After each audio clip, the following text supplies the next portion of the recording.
Looks like we have a few people joining. Some others will probably continue to join, but we'll go ahead and get started. So I'll run through a little bit of housekeeping on our end. So if you have questions, there is a Q&A panel that you can ask those in. There's also a chat. We'll be monitoring both.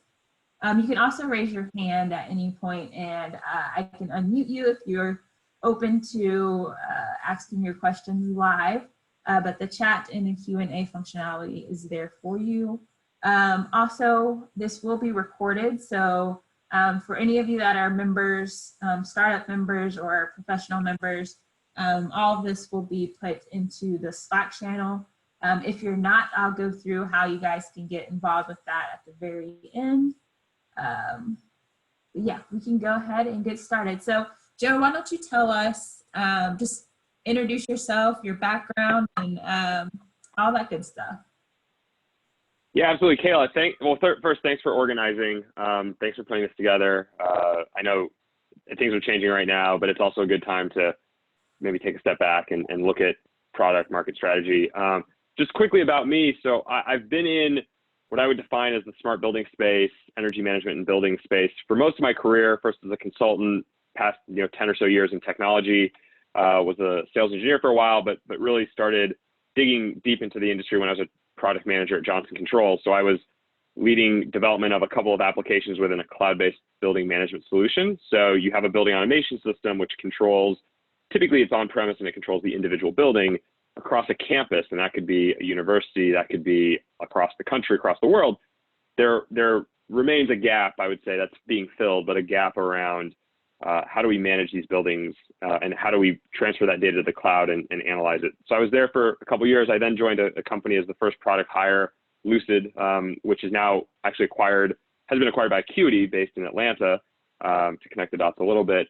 And I was there for about 2 years. And over the past 4+ years, I've been running my own consulting shop, primarily working with a couple of different groups, the startups themselves, startups and small companies, helping them within the product strategy, product market strategy domain.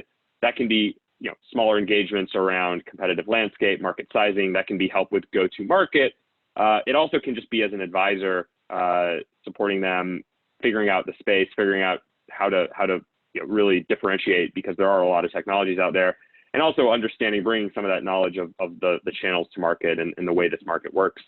I also do some work with investors. That can be commercial due diligence. That can be helping them with putting together an investment thesis.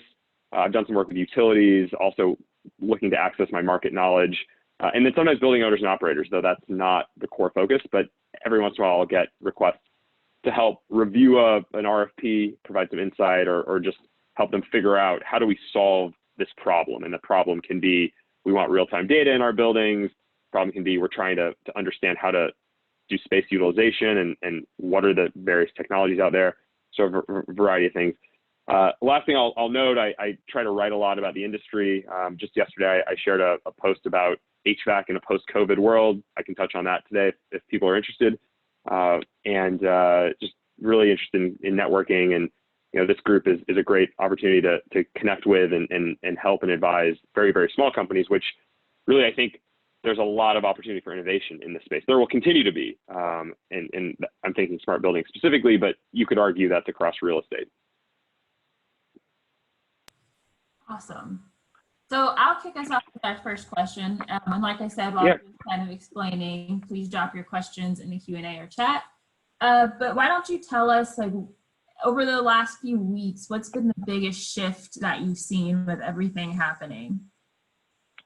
Yeah, it's a good question. So I would say that there's maybe two sides of that. There's the side, a lot of change has been driven by the uncertainty.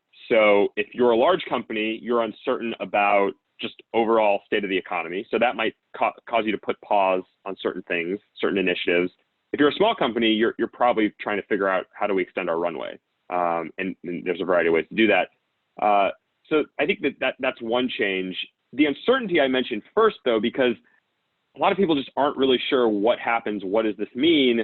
And you could argue, it's not so nice to talk about, but just how bad do things get, both on the health side and on the economy side? And we just don't know.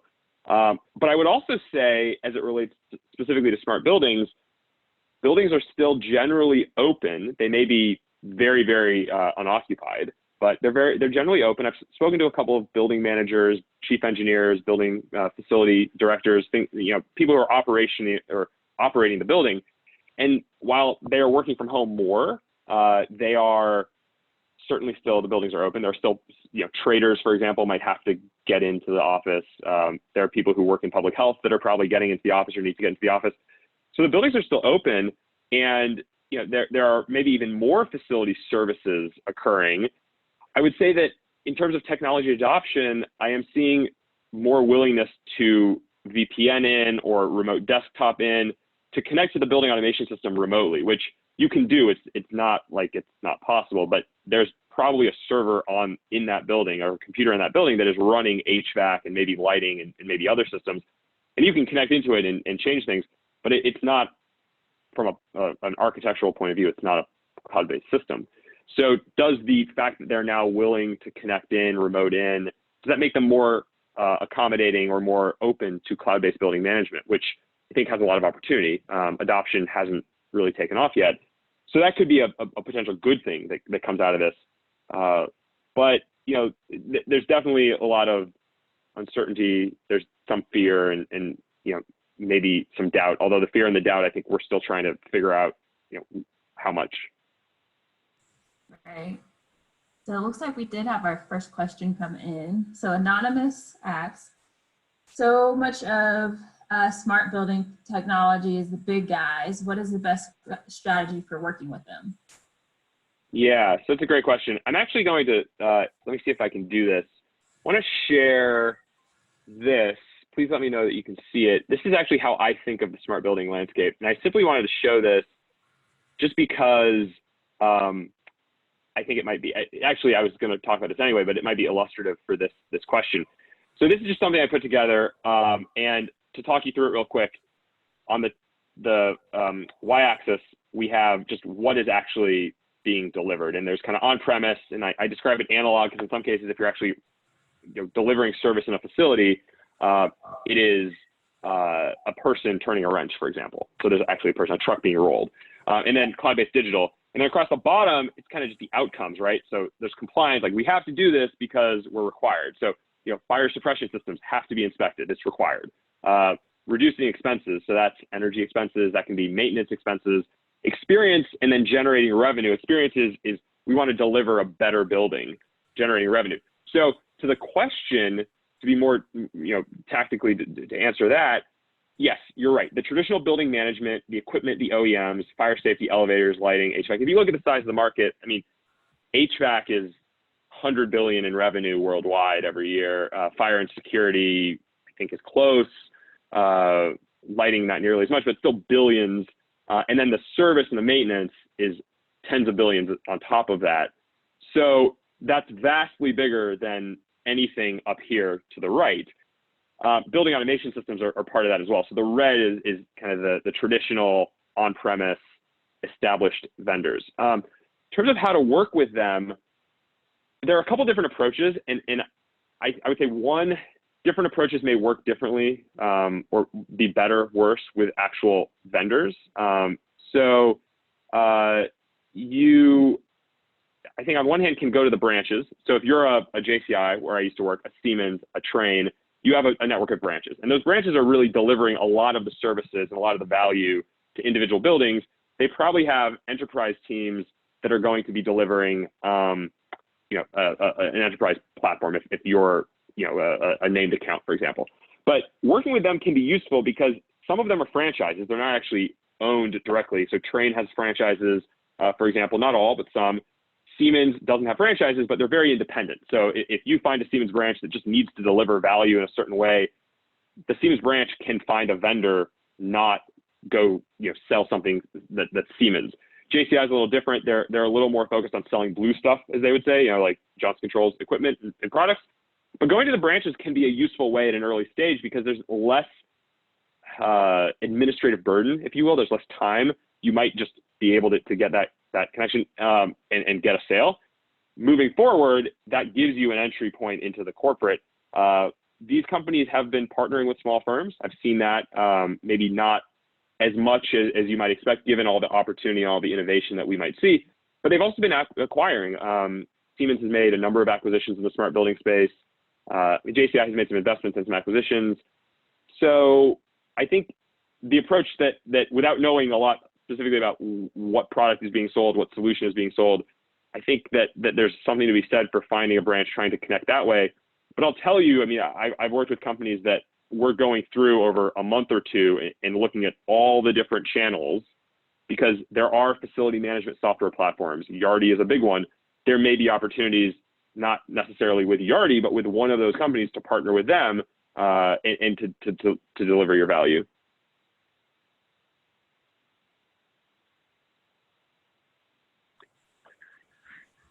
Okay. Maybe what I'll do is kind of talk through this a little bit more, because I think it might be useful just to talk through how I think about the market. And again, this is something I put together actually as I was talking to more clients, prospects, going to events. People were just asking me questions like, well, what do you mean by smart buildings? What does the smart building landscape actually look like? So I tend to think of it this way, just because there's, on the bottom right, there's an increased focus on not just complying with regulations and policies, not just reducing expenses, but delivering an experience, generating revenue. Now, what's interesting, the experience piece, we'll have to see what happens coming out of this, kind of the uncertainty we have right now around COVID-19. But generating revenue, that can be things like, we now know we have a lot of wasted space. Let's sublet it out. Let's repurpose it. Let's turn it into a higher value function. That's one outcome. I mean, the other outcome is you just don't need that space anymore. You just reduce your lease. You may or may not be able to do that depending on your lease. I think the reduced expenses, in terms of there's a crisis right now. Reducing expenses is a safe place to be. And a lot of the technologies in the smart building space really are focused on reducing expenses. What I would tell you is that maybe not focus just on energy. Energy is very clear. It's not always very compelling. If you think of JLL, Jones Lang LaSalle has a concept, the 3, the 30, the 300. If you look at energy, if you look at building expenses on a per square foot per year basis, typically $3 is what you spend on energy. So if you know how many square feet are in the building, commercial building, you can figure out how much energy. Hospitals, grocery stores, a lot more, can be up to 2x, but 3 is safe. 30 is average rent. Now, of course, New York, San Francisco, per square foot rents are 70, 75, but 30 is a good number. And then in terms of staffing costs, if you look at how much you spend on employees and you actually figure that out in terms of a per square foot per year basis, it's about 300. So the investment required to actually optimize and the things you have to do to optimize the people can be challenging, right? There's research on productivity. We can have more daylighting for more productive employees. How do you really measure that though? But the facility cost, the rent, reducing rent is one simple way, but all the things that go into delivering the experience or the facility, the maintenance, the operational expenses, the capital planning, I think there's definitely opportunities there. A lot of solutions that have formerly been energy management have now shifted over to be kind of asset and facility management. So can we not only tell you you're wasting energy, but can we tell you this chiller or this rooftop unit or even this air handler within the HVAC system is actually starting to operate in a, there's problems. It's in a problem state. There's faults is another way to describe it. And I think that makes sense because then you're not only saving energy, but you're probably saving maintenance costs. You're saving the capital cost if you just let it break and have to replace it. So you're extending equipment life. And I think that will continue to be compelling. The challenge right now, and KP had a great talk maybe a month ago, it may just be difficult to sell right now. And I've seen that in a variety of ways.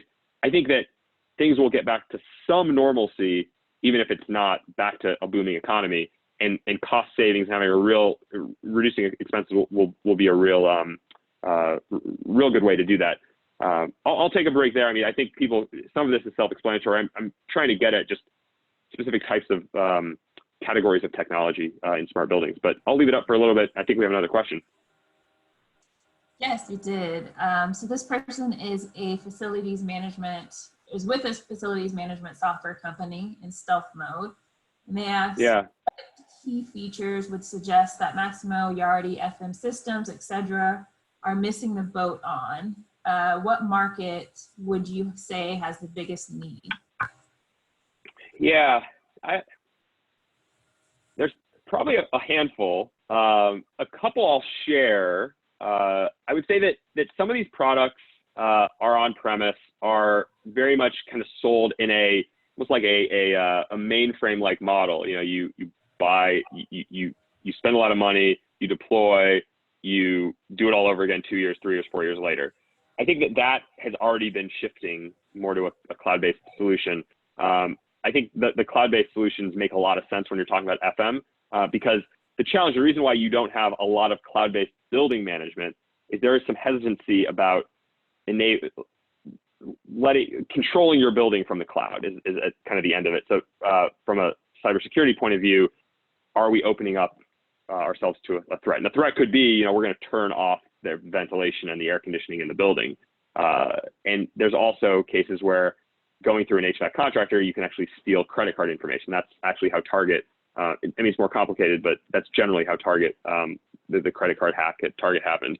So I think it makes a lot of sense in cloud-based software. I think specifically, those products are not as tenant focused as they could be. So on one hand, if you're operating a facility, you don't want tenants just to make requests all the time to do anything, you know, from, oh, this needs to be clean, this needs to be clean, because the tenants have to take some responsibility, but you also want to be able to prioritize things, and prioritization isn't just based on what the tenant wants. I mean, there's capability, or not capability, there's planned service that you've just been planning, you don't want to defer it, it's important, and it might not be, you know, HVAC systems. If you're comfortable as a tenant, you might never complain about the temperature. There's a lot of inputs to go into making sure that you're comfortable. So I still don't think that there are opportunities to give tenants some more control, some more input. And I've even heard some stories of buildings starting to get to a point where they, a tenant can make a request. The request gets maybe approved via a human looking at it, but there's a software workflow there, and it automatically gets bid out, and contractors can actually bid on it. And it generally happens in, I would say it's digitally, or it's automated largely. You know, so there's not a lot of human involvement necessary. I think that's going to happen more. We're seeing more service marketplaces is how I would describe it, for HVAC repair, HVAC service. So instead of calling the HVAC guy, or person, I should say, calling the HVAC person that you know, are you able to just put on a platform, I need, much like when you look for an Uber ride, you know, you just go to Uber. Can I say I need this service, and see trusted vendors, see ratings, see what it's going to cost, pick one? We're starting to see movement in that direction. And I think that really does fit in well with the FM platforms. I would also just say, this is a little bit bigger picture, increased focus on health is going to be huge. I think we were already seeing another increase in awareness around sustainability coming into this year, early couple months of this year. I actually see those dovetailing pretty nicely. So, you know, we want to invest in companies that have a good sustainability story, have a good public health story.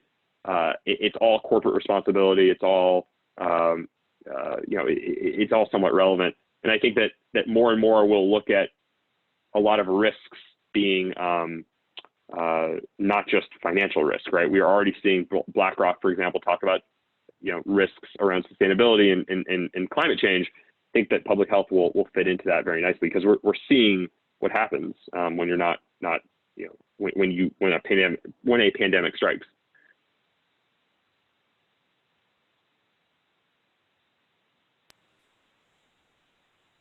Okay, there is another. Go ahead, Kayla. Yeah, please. I think everyone can see the question, so I'll kind of skip through. How important is this to owners, operators? Do they really care if their building app or technology is actually being adopted and utilized, or do they feel like all these things are box checkers having a good story? Let me make sure I got that whole question. There's some context in the beginning. Yeah, user interface for occupants, staff alike, for operators. Doing those things, 30% of the population. How important is this to owners, operators? Care if they're building up? Yeah, this is a good question. There are a lot of engagement tenant engagement apps. I mean, I have it, I think, up here, tenant experience, digital amenities. So I'm seeing a lot of companies that have an app, a phone app, and you're able to interact with your building. And there's various degrees of what I mean by interact, but they're all getting to, maybe you don't need a key card. Maybe you can use your phone to unlock your door, find a coworker, find a conference room, find, see the menus. Some of the business models vary, right? So some of the business models are, this will drive traffic to our ground floor retail. So while generally retail is not doing so well, if we can tell the cafe or the restaurant downstairs that not only do they have all the street traffic, but we can drive through promotions or just through advertising, drive tenants to them, and maybe they can optimize by doing mobile orders. So what's being ordered, you can prepare for it, you can deliver it, or they can pick up. So there's that. You're also seeing some companies that seemingly just want to be in that category. So we already have a lot of different technologies. We're already a vendor to this building. This is another app within the full platform. We just need to offer that app because we don't want somebody else to get in the door. I would say generally I'm seeing a lot more investment in those companies than adoption. And when I say adoption, I just mean buildings that are deploying these products. I'm still talking to some buildings or informally have conversations where they seem to be building that type of tenant engagement app themselves. So we're not at the point where people have realized or have decided it's much cheaper and more cost effective and just better use of my time to buy something off the shelf. There are still folks building things, though not a lot. I would say that's not the majority.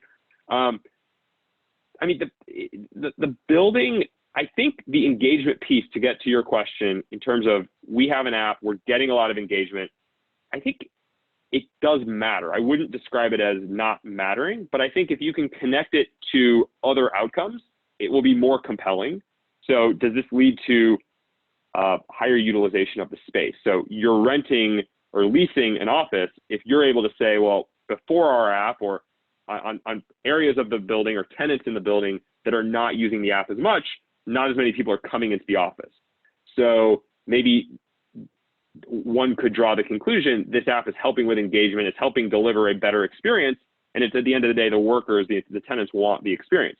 So our app helps drive that. That is more compelling because especially now with everyone working from home, a landlord is probably more interested in knowing who is using my space and who's using it much more frequently. They seem like they get more value out of it. There's less of a likelihood that they're going to reduce space, try to reduce their lease, or just cancel their lease.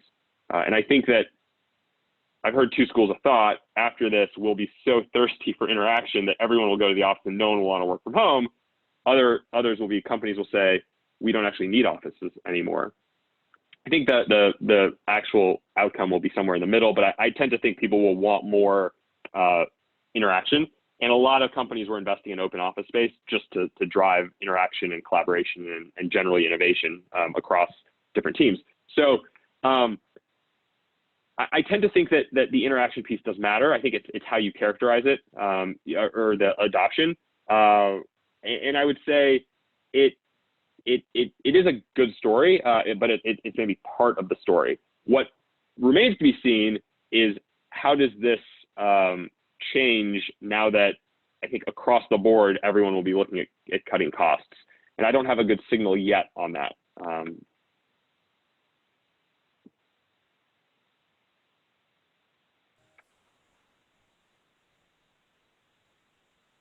Do we have any more questions?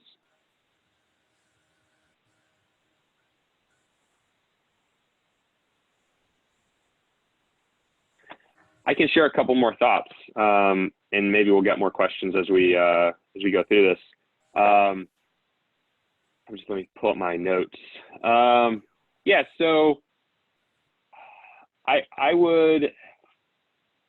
Yeah, so I was talking about, I have a couple more, the offices, do people go back? I mean, I tend to think people will definitely go back. They'll want what's called the second space. A lot of buildings now are talking about having a third space. So you have your home, you have your office, and then you have like a cafe or an open area. But I think that right now we have one space, right? So having even that second space will become pretty crucial. I don't know that that means,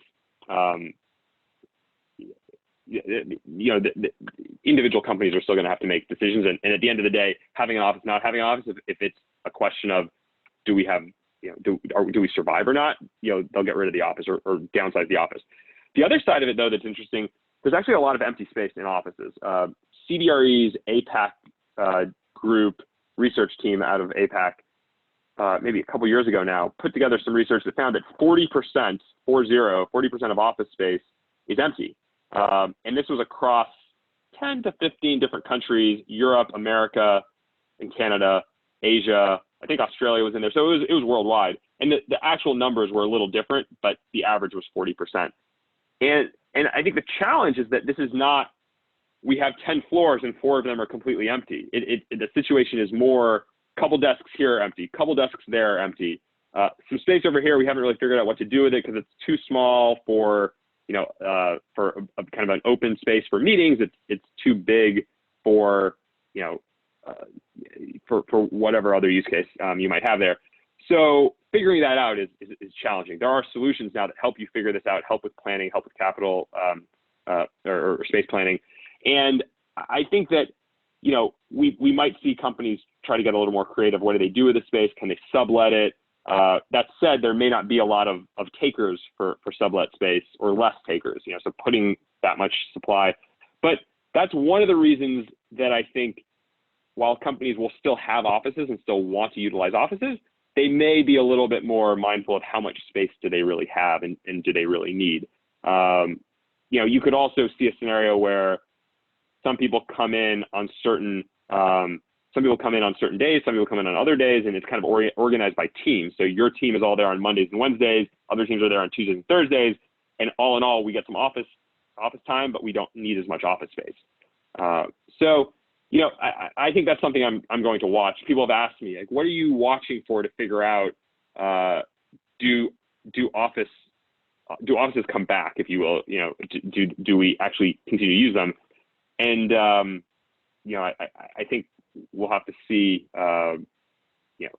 do people thirst for the human interaction, or do they realize they like working at home more, at least as an initial signal?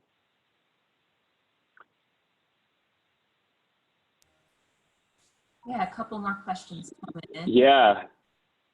So I guess we can start with Ari's. You touched on this a little bit earlier. How do you think the outcome of COVID-19, the COVID-19 pandemic, will drive more buildings to adopt and deploy connected infrastructure that will allow them to see their buildings performing and make functional changes to building systems remotely? So, I think that this is a good example of why connected systems can be really, really valuable. The facility managers I've spoken to who have not been going in every day, generally it sounded like there were a couple days of figuring out, how can I have access to everything I need to have access to at my home? And it was talking with IT because in that time, I think that they were still going into the office. And I would say, of those I've talked to, they're still going in, just not every day, not even every other day, maybe. So it's a good kind of proof point, if you had just a connected system, and there's various degrees, right? It can be monitoring and alerting, it can be control, it can be, those are probably the two that are most common. But I tend to think, one, you'll have a better realization as a property owner or operator why this is valuable, why I need this. But two, after connecting remotely out of really an essential need to have a monitoring and control of the building, it'll be more, people will be more willing to do this and invest in technology to do this. I'll tell you that a lot of the technology that's in the cloud, I think overall you would end up spending less money than the upfront upgrading your building automation system. And I would say, even if the costs are comparable, you probably are getting more value out of it. After you've kind of trained up and learned how to use these new products, you'll get more value, generally speaking. So, I think it'll start with monitoring, and right now you have general monitoring that's pretty available. Energy use. If you know at a more granular way how is your building operating, by end use, HVAC versus elevators versus lighting, or by floor, that will indicate to you it'd be indicative of other problems. But you can even get beyond that and look at specific subsystems and the performance of those subsystems. That's where you don't always have the data available in the cloud. So as that becomes more available in the cloud, I think we'll see more companies view that with value.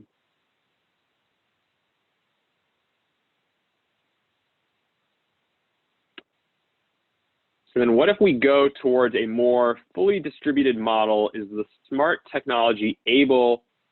building technology able to adapt to those kinds of workplace changes?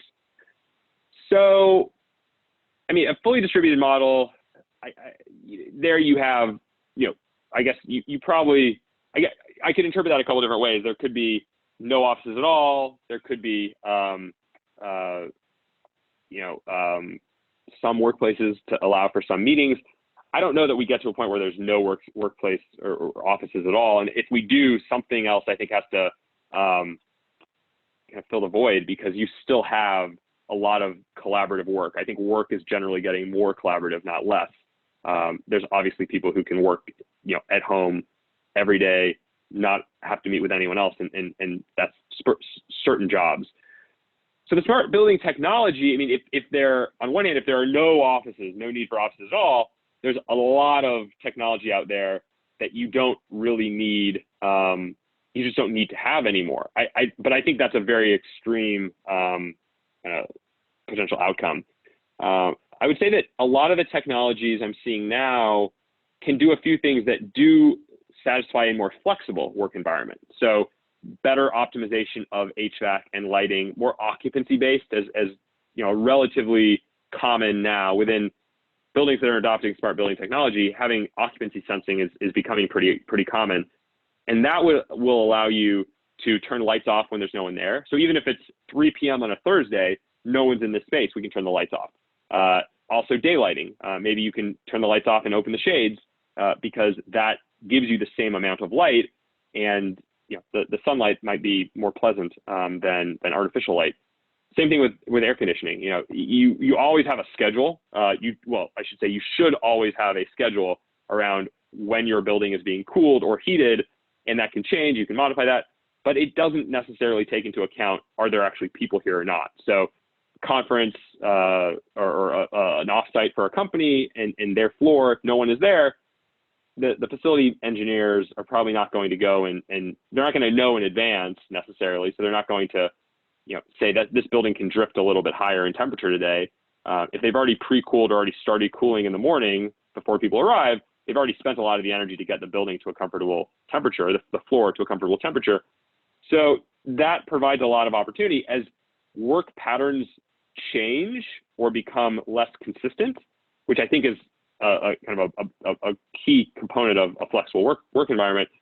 The need for data is going to be greater to get efficiencies, right? Because if you assume everyone is there every day, 8 to 5, and you condition the air in the building like that, you have lighting levels to accommodate that, you're going to be wasting a lot.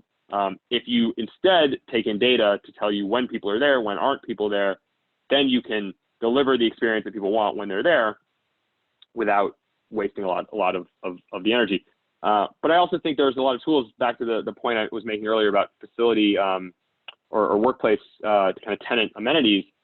A lot of the features you're seeing there are really to address flexibility, from finding open desks, desk spaces, finding open conference rooms, finding my employee or my coworkers, right? So I have a team, I can find where people are, because the Edge, for example, the Edge in Amsterdam, which is called the smartest building, I mean, it's among the smartest buildings for sure.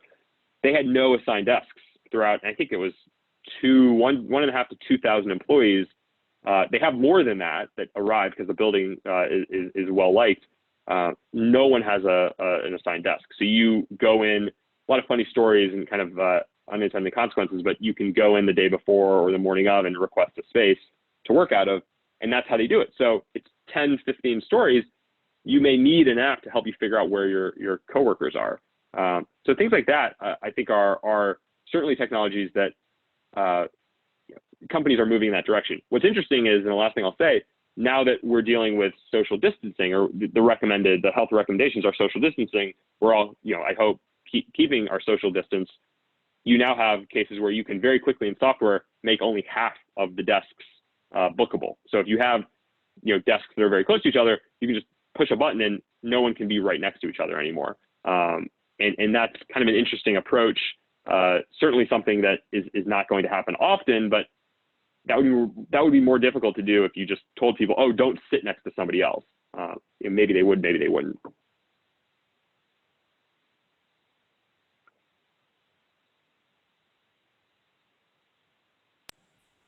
Any other questions?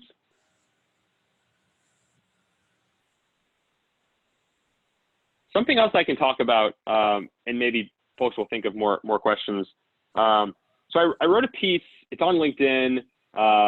I shared it on the Slack channel, I think the headquarters Slack channel. I wrote a piece specifically about HVAC. And one of the points I was making was just the health and wellness needs and considerations. So you look at, HVAC systems are not the solution. I tried to make that clear, but are certainly a way to address as you're dealing with, an airborne disease or virus. Being able to ventilate air more frequently, being able to filter the air more frequently is certainly a good thing. And I think we might get to a point where buildings will be adding capabilities to do this almost as if not a real certification, a kind of a de facto certification. And you already have WELL certification and Fitwell for healthy buildings. I could see them adding a whole set of requirements and capabilities to encourage people to deliver this type of outcome. When you look at just the way just data on buildings being managed today, there are a lot of like grocery stores, restaurants, for example, where there's still a lot of buildings that aren't updating HVAC systems, haven't in a while, aren't doing regular HVAC maintenance. Hospitals, and again, we see why, hospitals have upgraded systems much more frequently on an ongoing basis, spend a lot more on HVAC maintenance, operational, repair and maintenance, and they generally have a much higher penetration of building automation systems, which really is the core controller or control product for heating, cooling, ventilation.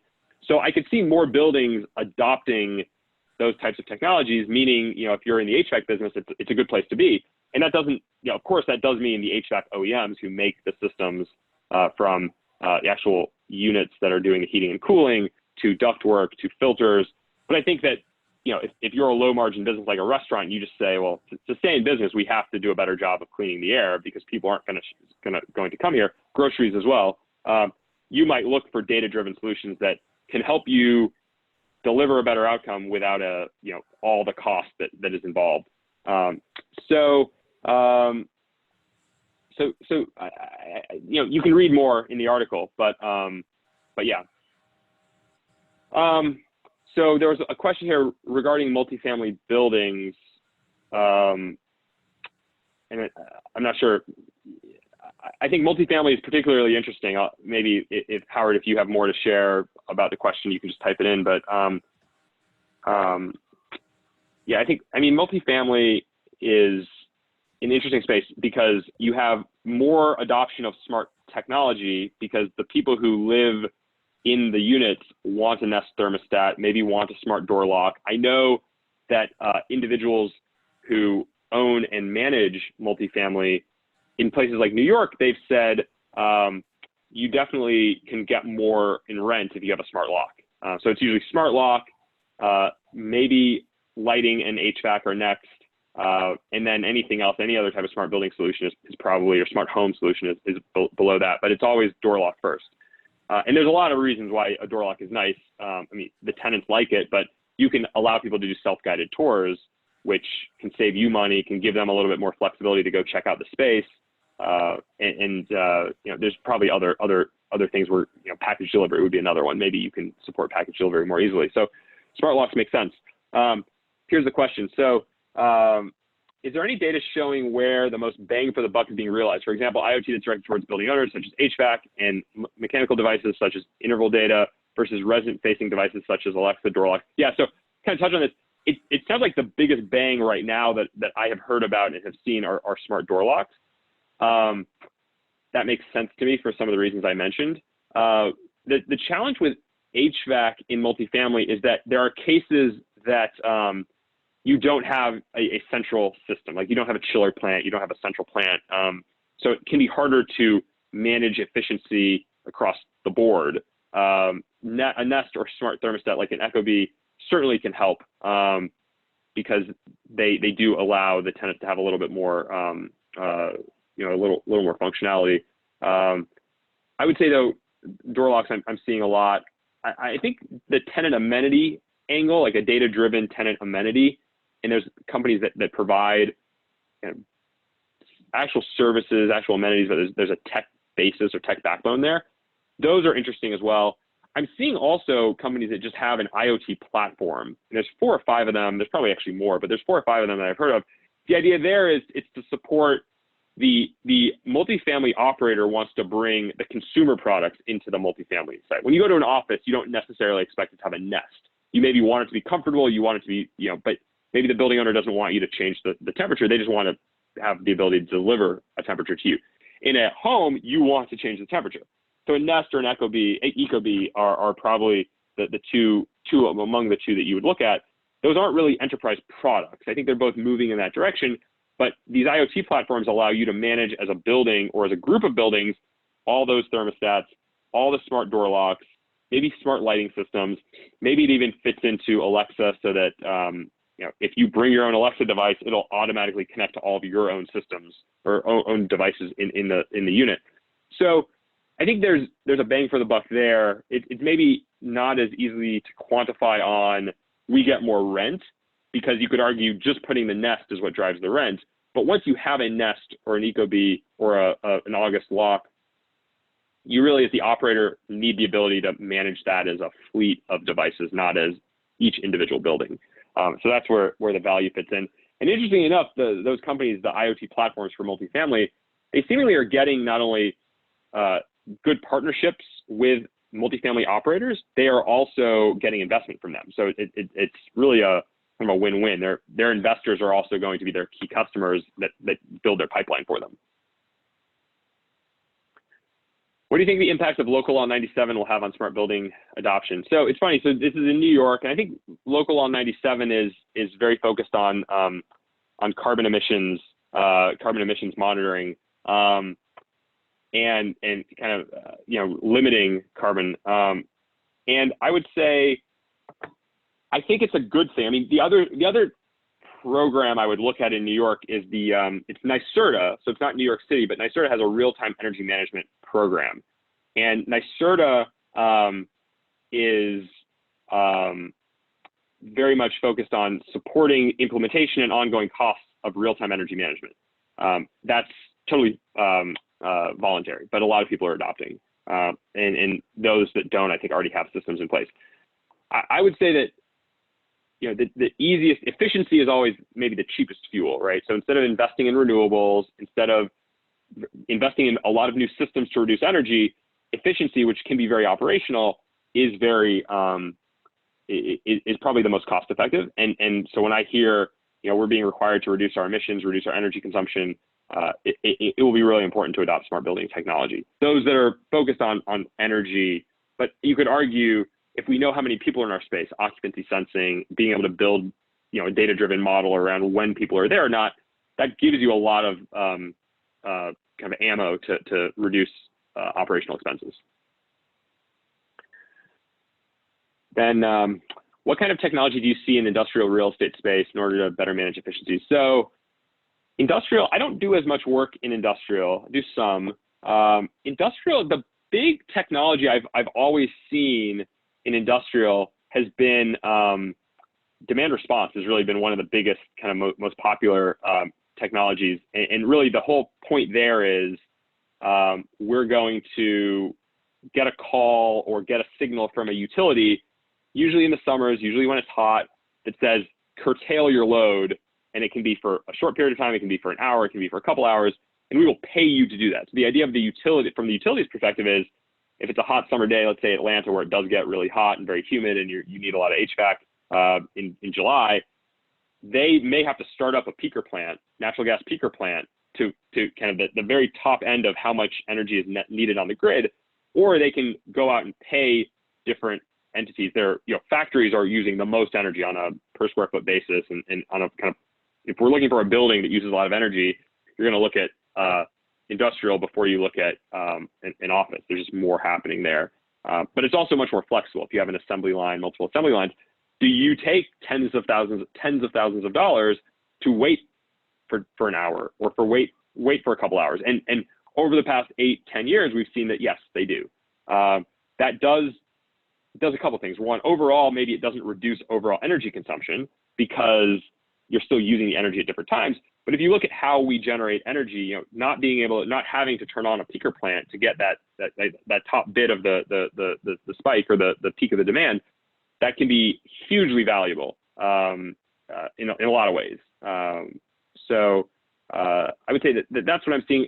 When you look at data-driven operations, just better sensing, better knowledge of how things are working, I'm definitely seeing that industrial already has sophisticated systems. They might not be cloud-based, but there is a lot of data that you can analyze and dig through. This is a little bit related to industrial, but a lot of individual assets. When you look at the story of GE with airplane engines, they sell hours, they don't sell engines anymore. And they can do this because they have a lot of data. It's very much as a service approach. I'm seeing companies deploy solutions. I would say that they allow you to monitor specific pieces of equipment and do kind of machine health type analyses. And I see this most commonly for a chiller, for example, which is a very big piece of equipment that cools water, that will allow the water to be piped. You then pipe the water through the building and it cools the building. So these are, it can be hundreds of thousands of dollars in spend and the energy cost. And so putting some IoT devices on that piece of equipment, but chillers have industrial uses as well. There's all kinds of cases where you just need a lot of cold water, and you would buy a chiller. So I see adoption, maybe industrial as a category. They're very data driven. They're adopting technologies. There already are some big wins for them around like demand response, but I'm also seeing individual industrial assets, adoption of machine health, for example.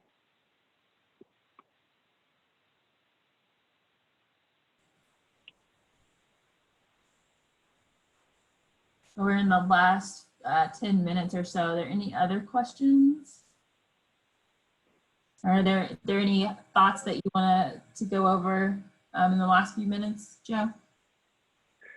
Trying to think. I'm just going through my notes real quick. I'll note. I mean, I think that this community has provided a lot of great insight on just how to deal with what's happening as a startup or innovative firm, very, very small firm, how to deal with all that. So I think generally what I've seen, I agree with. I've definitely, from my clients or from my network, I've seen concern around the uncertainty and concern around when will we be able to raise more money? What do we do right now?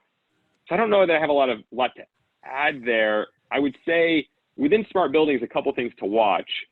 One, I do think that investors view this space as very fragmented, and they're being, maybe the other view is there's a lot of companies and we don't really need this many companies. So that may lead them, I have not heard this directly from anyone, that may lead them to let the market kind of decide the winners and the losers over the next quarter or two, or maybe 3 quarters.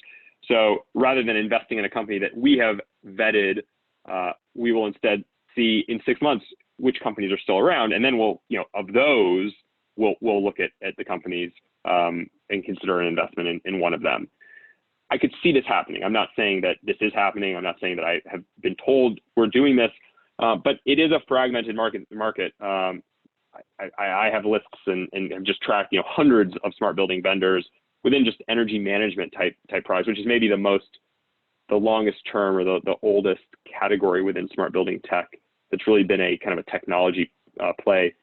And there's probably dozens still, maybe even 100, which is a lot considering it's been a good 10 years now of these technologies coming to market. So some of them are not looking to get investment. Some of them just have a client base within a specific type of asset class. They have, the business isn't growing a lot, but it's not shrinking. They're doing fine. So there's a lot of that, but there's a lot of other companies that really have been built as a venture-backed company. The other side of it, though, I think there will be some opportunities. We were starting to see small companies merge together. And there were 2 instances directly within smart buildings I remember. There's probably even others that maybe I didn't even hear about. I've heard talk of this as a potential strategy where within smart buildings, you think back to that matrix I showed, there could be a couple different categories there. 2 companies merging together could look at it as, this will help us get acquired in the future. This will help us grow our share of wallet within our existing customers. and there's probably some efficiencies or economies of scale by doing this. That's one thing I'm watching for. If we see that happening, I think that would be a good thing for the buyers because they have less to select from. Right now, you have a little bit of, even before COVID-19, there was a bit of challenge if you were looking to buy technology to solve a problem. You might come across 20 companies, and really of those 20, there might be 5 that really solve your problem, but it would be very difficult. You'd have to invest a lot of time to figure out which of those 5. And by the end of the work you did, there might be a new one that is actually part of that cohort. Do you restart the process or not? So, you know, the vendors are moving maybe faster than the buyers. I think that can solve or be solved one way by having just fewer vendors. And there's a couple ways to get there. The last one I'll note, I think it was KP that talked a little bit about technology-enabled service and think about, you know, what services can you deliver and maybe those become products.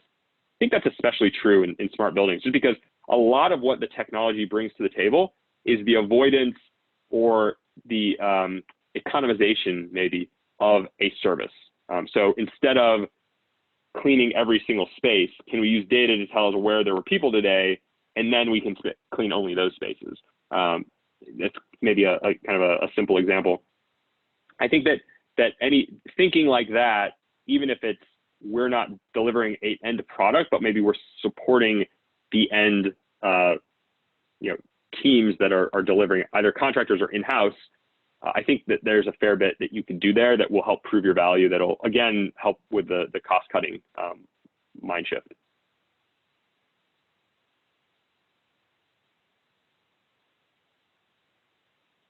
Oh, here's one more question. I just noticed it. Do you see adoption of alternative energy solutions like battery storage and ice storage becoming more prevalent as a means to driving participation in demand response programs? So I definitely see more adoption. I think it's not just demand response. I mean, demand response is one form of or one means to get a payment really from the utility for energy efficiency. Train has actually bought at least one, I think Hvac, C-A-L-M-A-C, a ice storage or thermal storage company. There's a couple others that have been purchased. So when a big company like a Train, which is innovative and market leader on certain types of HVAC, but is again a really big company that kind of, like many HVAC companies, you could point to them as having a bit of an old school mentality, just as old school as the industry is old school, not to say they are particularly old school. The fact that they're buying thermal storage tells me a lot that they take it seriously, they see opportunity there.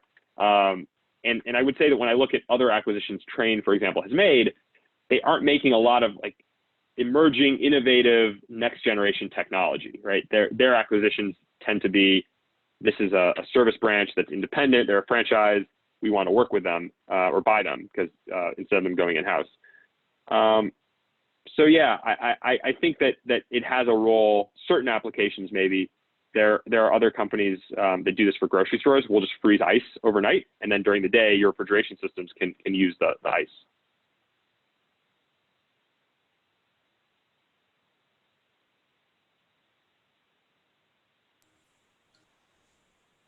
All right. And we've got just a few more minutes. So I dropped the link in the chat to Joe's post that you referred to, as well as— Oh, thanks. Yeah, no problem. As well as how to get involved in the community, because Joe, he's in there, so you can ping him there. And then you can let us know if you have any questions following this. So any last minute thoughts, Joe? No, it was great to be here. Feel free to reach out. I'm on the Slack channels or the Slack group, and you can probably find my email as well, but or LinkedIn. But thank you for holding this, Kayla. It's great. Yeah, no problem. All right, everyone. Thank you again, Joe. Thank you. Have a great day, everyone. Bye. Bye.